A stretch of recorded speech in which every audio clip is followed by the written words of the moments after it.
karena tadi habis ada acara di Al-Fakhriyah ya, Habib Jindan kedatangan tamu dari Bahrain, seorang muhaddis. Jadi kita ngikutin acara dari jam 2 sampai azan maghrib baru selesai.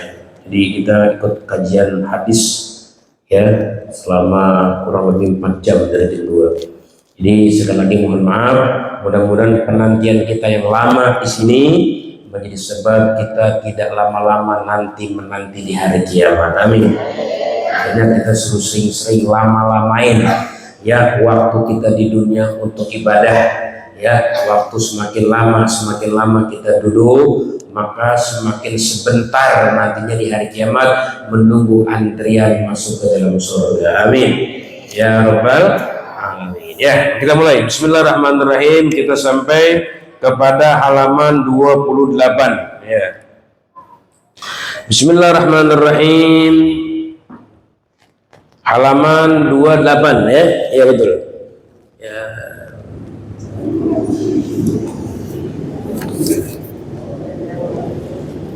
Satu, dua, tiga, empat, lima, 6. 4 baris dari atas ya. Ada bacaan ammahtiramul zahir. Jadi kita nih dianjurkan ya, kalau kita menjadi orang yang memang betul-betul menjadi orang yang bersih hati kita harus mencari mursyid ya, yang bisa membersihkan hati kita, mengarahkan ya rohani kita, mengarahkan jiwa kita untuk betul-betul mengabdi kita kepada Allah. Itu diperlukan mursyid. Kalau kita ketemu mursyid, masya Allah ya, itu sebuah jaminan kebahagiaan. Apalagi mursyid itu menerima kita sebagai muridnya. Karena memang jarang ya, karena memang bukan jarang, kadang gitu ya, kadang ada seorang mursyid nggak mau kita jadi muridnya karena kita ketahuan dari lubuk hatinya nggak serius, nggak sungguh-sungguh, nggak ada niat pengen jadi orang benar, cuman pengen coba-coba aja. Itu bisa jadi ketidakditerimaan kita karena tidak seriusan kita. Makanya bersungguh-sungguhlah kita, bener-benerlah kita niat pengen jadi orang yang soleh. Mudah-mudahan Allah pertemukan kita dengan mursyid. Amin. Nah, kalau udah ketemu mursyid, bagaimana kita beradab sama mursyid? Di sini dikatakan ammahtiramul zahir, adapun penghormatan secara zahir, fahuwa alla yujadilahu. Satu, maka dia nggak boleh mujadalah, berdebat. Beda sama Ustadz ya, sama saya misalnya gitu ya, boleh Ustadz ngapa sih terlambat datang gitu, negor Ustadz ya, atau misalnya ngasih masukan sama Ustadz ya, namanya Ustadz banyak kekurangannya gitu, bisa boleh. Tapi kalau sama mursyid, nggak boleh kita debat, komplain. Kayak kemarin cerita Nabi Musa ya nggak? Ya nggak? Ingat nggak kemarin cerita Nabi Musa komplain sama Nabi Khidir, komplain sama Nabi, Tuhan kenapa ini perahu kita udah kasih tumpangan kok dipecah-pecahin? Jangan. Tuhan kenapa tuh anak kecil kok nggak salah apa-apa dibunuh? Nggak boleh. Itu kalau udah ketemu mursyid, kenapa?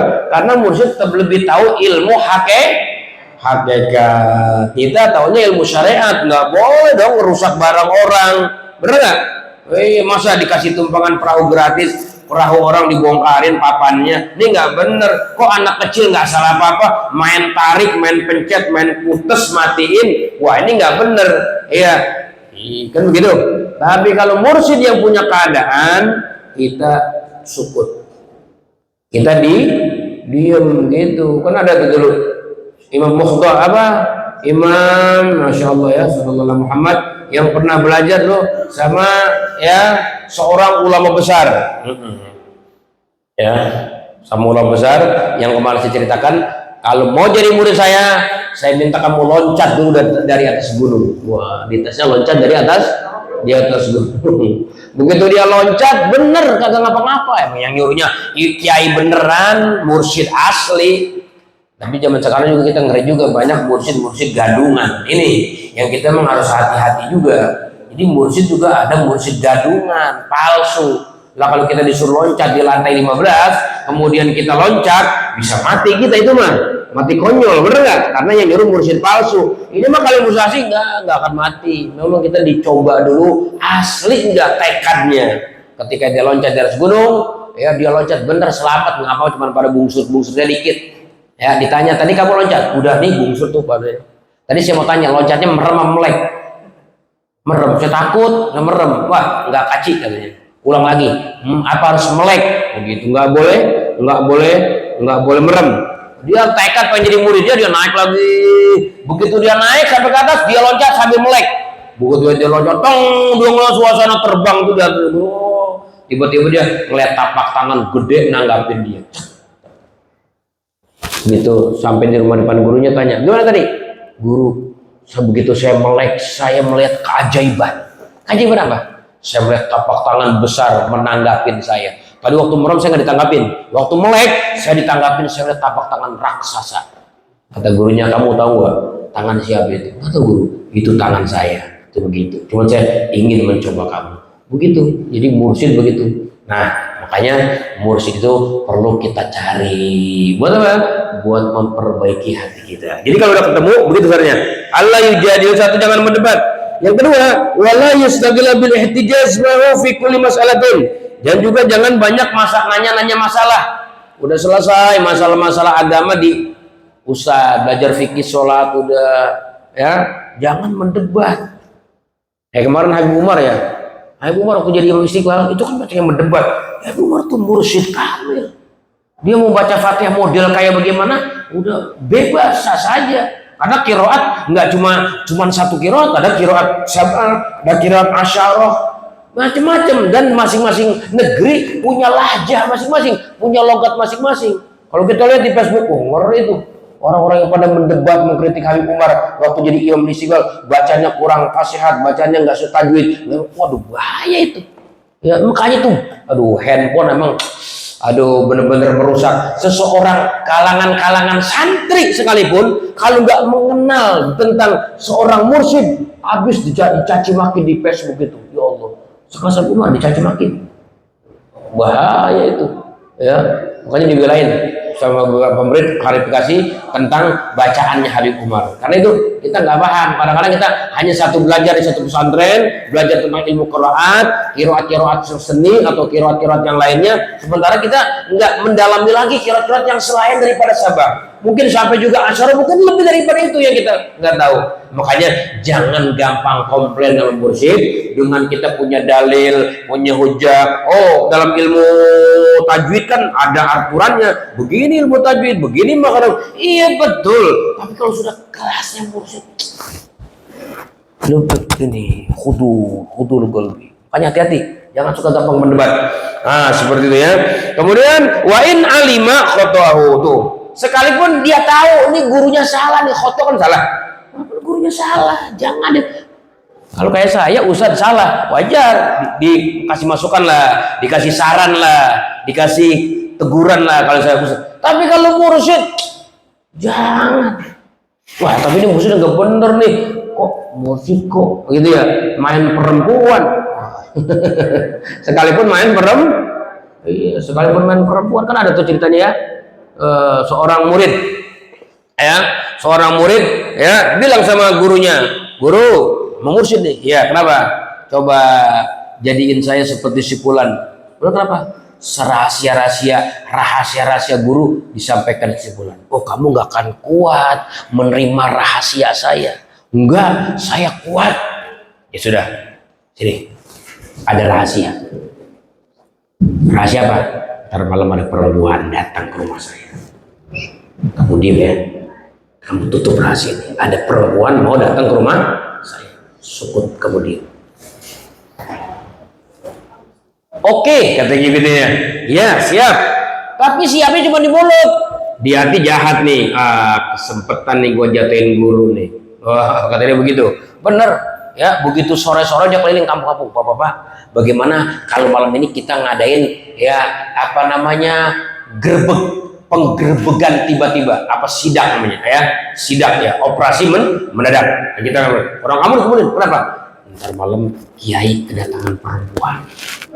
Wah, bener, begitu jam 12 malam ini semua orang kamu udah siap-siap. Orang kamu udah siap-siap dari semak-semak, dari belakang pohon, dari atas pohon, dari atas gedung, dari mengintai ini seorang kiai yang kata santrinya akan kedatangan tamu perempuan. Bu, Pak, singkat cerita, jam setengah 1 malam, tepat jam 12.30, 00.30, bener ada mobil parkir. Set, bener. Datang seorang perempuan. Begitu keluar, kiainya tadi keluar. Orang semua menang, wah bener nih, perempuan tamunya. Mobil langsung meninggalkan tempat. Mungkin Grab apa-apa kita nggak paham ya. Grab apa-apa langsung dengan teman. Si perempuan ini datang ke rumah kiai, langsung tuh kiai dicium, dipeluk. Wah lama dengan pelukannya. Saat pelukan lama, orang kampung semua keluar dari semak-semak belukar, langsung menggerbek gitu. Begitu menggerbek ya, begitu menggerbek, tiba-tiba si kiai kaget, terkejut. Nih tahu dari mana orang kampung? Ada orang perempuan. Akhirnya dia tanya, hei kamu tahu dari mana ini? Kiai selama ini saya anggap kiai orang baik-baik, ternyata kiai bajingan, kiai bangsat, begitu ya. Kamu tahu dari mana? Kita tahu dari murid kiai yang itu. Keluar si murid. Dari saya kiai. Saya udah lama memang dendam sama kiai, kiai pilih kasih muridnya. Ternyata kiai adalah orang yang kurang ngajar, begitu. Akhirnya kata kiai, bapak-bapak mohon maaf semua. Saya sedang menguji murid saya ini. Dia asli nggak sama saya cintanya? Asli nggak setianya sama saya? Ini perempuan bukan siapa-siapa. Dia tertutup rapat, hijab, pakai hijab tertutup. Ini perempuan siapa? Ini adalah putri saya baru pulang ngaji pesantren dari Hadramaut, dari Yaman. Jadi pakaiannya nggak terlihat, tertutup rapat. Makasih. Nah orang kampung tahu semua, oh iya dia punya anak emang belajar, tapi kita entah di mana, ternyata itu anaknya. Kalau nggak percaya, ada perempuan-perempuan kalian panggil, begitu dibuka hijabnya di dalam kamar, ternyata benar itu adalah anak perempuannya kiai. Kenapa dia memeluk? Ya mungkin karena tahunan nggak ketemu, rindu dengan sang anak. Tapi intinya si kiai ini mau menguji kepada muridnya tadi, benar gak bisa menyimpan rahasia kiai. Maka beruntung seseorang apabila memposisikan sebagai murid, kemudian ada aib-aib guru, ada aib-aib ustadz, kemudian dia tutup pintu aib. Dia bongkar apa? Dia tutup, nggak dia bongkar itu aib kiai. Maka dia akan mendapatkan ilmu asrar namanya, ilmu rahasia. Walaupun sekelas ustadz misalnya. Itu punya guru ustadz misalnya ada kekurangan, wah ini ustadz kurang beres ini, wah kita sebar yuk, biar kita jatuhin. Nah kita yang tadinya mendapatkan sir asrarnya ilmu dari ustadz tadi gagal karena membuka aib seorang ulama, seorang guru. Kita Pak membongkar aib orang aja kita nggak boleh. Orang ini bukan siapa-siapa, bukan orang tua kita, bukan guru kita, bukan sahabat kita, bukan juga tetangga kita. Ya tapi kita kenal. Dia sedang membawa perempuan dengan naik motor, bawa perempuan. Wah, ini kagak beres nih. Dia bawa perempuan. Kita kan nggak tahu orang kadang-kadang bawa perempuan bisa pacaran, bisa juga lagi ngojek. Kita laporin bininya, bang, neng, apa? Laki lu tadi bawa perempuan lain. Ya bagian yang orang ngojek tuh kan. Kita udah kepo, bininya biasa aja kan jadi malu kita. Nah, apalagi sama mursyid, sama ulama. Meskipun kita tahu ini kayaknya salah nih, sukut. Coba nanti kita bakal diuji tuh kalau ketemu mursyid, bakal diuji. Kita udah lulus belum jaga mulut begitu. Karena mursyid nyoba kita, mursyid nyoba kita. Ini beneran gak nih gitu? Kadang-kadang mursyid apa namanya? Ya untuk menguji keaslian kita udah dapat belum ilmu syariat? Kalau udah dapat ilmu syariat mau dimasukin ilmu hakikat. Begitu.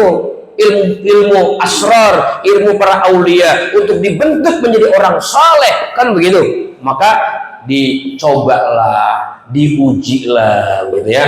Jadi ujian guru kadang-kadang masing-masing. Seperti kita Pak, kita kalau punya anak pesantren, di pesantren anak-anak kita, itu kadang-kadang kan dapat ujian juga dari guru. Apa ujian dari guru? Ya misalnya bapak-bapak, mohon maaf ya, anaknya dilarang keras megang handphone di pesantren. Itu bentuk ujian.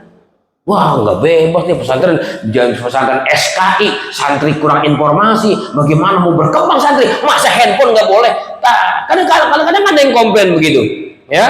Kadang-kadang diuji anak ini supaya setannya minggat, ya, kecerdasannya meningkat. Kadang-kadang ya suka disabet juga sama guru, disentil telinganya sama guru. Itu kan untuk mencerdaskan otak. Tapi orang sekarang nggak sabaran. Wah ini kayak apa-apa nih kita laporin sama polisi. Masa anak saya disentil, masa anak saya disabet, begitu. Nah jadi zaman sekarang ini keilmuan udah semakin kurang keberkahannya karena orang tidak menyerahkan kepada anak-anaknya, kepada kiai-kiai, kepada guru-guru ngaji sepenuh hati.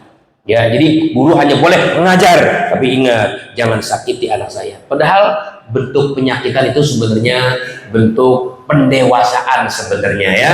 Nah, bagi orang-orang yang paham seperti itu, ya mungkin walaupun memang ada sekalian oknum-oknum di sebagian guru-guru yang kadang-kadang ya memberikan sanksi kepada para murid-muridnya atau santri-santrinya bukan berdasarkan pendidikan, tapi karena faktor dendam ataupun syahwat nafsu, sehingga menghajarnya, memberikan sanksinya melebihi batasan yang wajar, seperti yang kita alami kadang-kadang di sekolah-sekolah STPDN STPDN ya, itu kadang-kadang sampai meninggal dunia, itu kan berlebihan sampai memar, seperti itu ya. Nah makanya kita kudu betul-betul ya sami'na wa ata'na. Kalau ketemu mursyid ini pembekaan nih ibu ya, kita ngaji ini nanti kalau ketemu nanti kalau Allah kasih rezeki kita ketemu mursyid, begini sikap kita, wah jangan banyak komplain, diam aja. Nanti kita bakal tahu jawabannya. Jangan protes kayak Nabi Musa, jangan banyak protes sama dia. Makanya di dalam tafsir kata, seandainya Nabi Musa nggak protes sama Nabi Khidir, dia akan terus melihat keajaiban yang akan ditunjukkan Nabi Khidir. Cuman karena banyak protes, jadi cuman 3 kali protes sehingga dikatakan hadza firaqu baini wa bainik. Ini perpisahan kita antara aku dan kamu, kata Nabi Khidir. Sa'unabbiuka bita'wili ma lam tastati' alaihi sabra.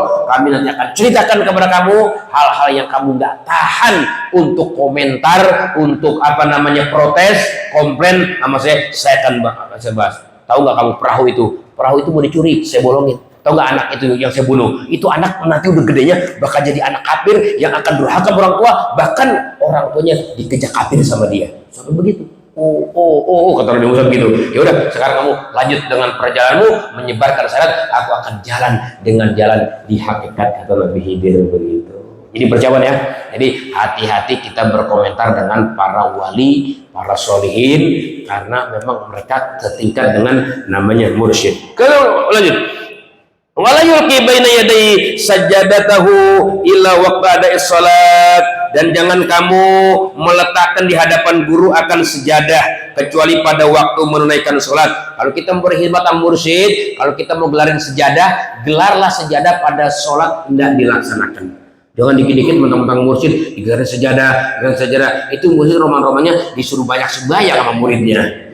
Jangan, itu suul adab ya, nggak boleh katanya. Fa idza farigha yarfa, kalau selesai sholatnya si guru, angkatlah sejadah itu ya. Wala yukthiru nawafil salat bihadrati, jangan memperbanyak sholat sunnah. Kita kalau lagi belajar sama mursyid, jangan banyak kerjain sunnah-sunnah, qobliyah, ba'diyah. Ya udah kita kerjain yang sebatas kita wajib aja.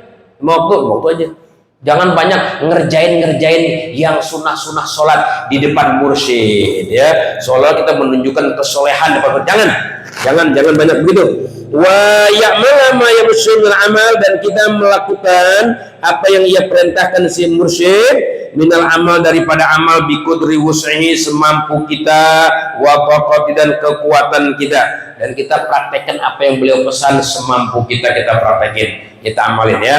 Itu menghormati secara zahir begitu. Wa amma ihtiramul batin, adapun menghormati secara batin, fa huwa anna kullama yasma'u wa yaqbalu min fil zahir la yunkiru fil batin la fi'lan wala qawlan li alla yattasima bin nifaq. Adapun penghormatan secara batin adalah bahwa apa yang saja yang kamu dengar, yang kamu terima dari guru secara zahir, jangan kamu ingkari di dalam hati kamu.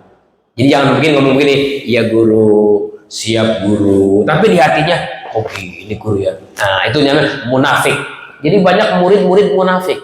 Di depan ngomong manis, di depan ngomong enak sama guru, tapi begitu di belakang, ya Allah, ngomongnya sadis sama guru. Guru diomongin. Dulu ada Pak Bu cerita, apa ya lewat dikit ya, Fudail bin Iyad. Dulu Fudail bin Iyad dia mendapatkan berita kalau muridnya meninggal, sakarat itu, lagi sakaratul maut. Akhirnya Fudail bin Iyad mendengar seperti itu, dia buru-buru datang ke muridnya. Begitu dia datang muridnya, dia talkin nama Fudail bin Iyad, ayo ucapkan oleh kamu la ilaha illallah. Alangkah indahnya seorang murid di saat sakaratul maut, yang datang gurunya mentalkin kalimat la ilaha. Tapi ternyata ini si murid punya cerita jelek, sejarah buruk. Apa? Dia zahirnya doang hormat, dia hatinya sama guru gak beres. Hatinya benci, dendam, gak suka sama guru begitu. Akhirnya begitu dia kata la ilaha illallah, apa kata si murid ini?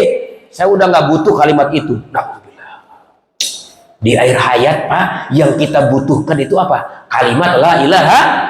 Kalau katanya siapa orang yang akhir kalimatnya man kana akhiru kalami la ilaha dakhalal jannah. Siapa orang yang akhir kalimatnya la ilaha pasti masuk surga. Jadi kita nih di saat sakaratul maut yang kita butuhkan kalimat la ilaha biar masuk surga akhir hidup kita.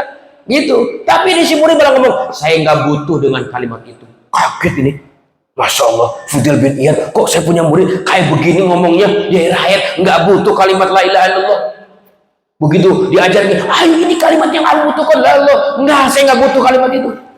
Sudah kamu pulang, kamu kan guru saya. Ya Allah, pulang Fudel bin Iyad, diusir pulang sama muridnya. Begitu pulang di jalanan nih guru nangis. Begitulah Pak Bu, kita kalau mau guru tuh ya Allah, guru yang kita udah hindari, guru kita udah jauhin ya Allah, di belakang guru nangisin kita, murid saya kemana nih nggak ngaji-ngaji, saya takut ntar murid saya ngaji sih ngaji tapi salah guru, takut guru suka mikirin begitu. Ya ini Fudel bin pulang nangis, begitu nangis malam dia tidur, dia ngimpi ketemu muridnya tadi tuh yang meninggal, ada meninggal tuh muridnya. Meninggal dikuburin, malam ngimpi Fudel bin Iyad. Begitu malam ngimpi, ngelihat ngelihat muridnya lagi diseret sama malaikat, pakai rantai di kakinya, diikat di rantai, ditarik ke malaikat, sambil teriak dia, guru nangis dia, wahai muridku, malaikat ini muridku, mau dibawa kemana? Aku mau masukkan dia ke neraka karena dia mati di luar kalimat la ilaha illallah, mau dimasukin neraka. Ditanya, kamu punya salah apa sih, punya dosa apa? Si murid itu, ya guru maafin saya, dulu saya waktu di dunia sama guru cinta cuman di muka, cinta cuman di lisan, di hati saya benci sama guru, di hati saya suka ngomongin kejelekan guru sama teman-teman saya menghasut guru sama murid-murid biar murid-murid nggak pada ngaji sama guru. Itulah bahayanya durhaka kepada guru. Makanya kita Pak ya, kalau udah punya guru, hormat sama guru, apalagi gurunya sekelas mursyid. Ya Allah, bisa suul khotimah Fudel bin Iyad, mursyid kamil. Ketika durhaka muridnya, ya Allah, naudzubillah min dzalik, suul khotimah, mati nggak bawa iman, direjam masukin ke neraka, naudzubillah. Makanya kudu menghormati, dimana kita menerima nasihatnya, iya siap saya terima, hati pun terima. Jangan guru ceramah dong bagus ya gitu ya, ya hatinya kagak terima dia. Maka ketika itu bisa membahayakan kalau itu memang mursyid kamil. Apa bahayanya? Bahayanya bisa jadi su'ul khotimah, mati di luar iman, na'udzubillah min.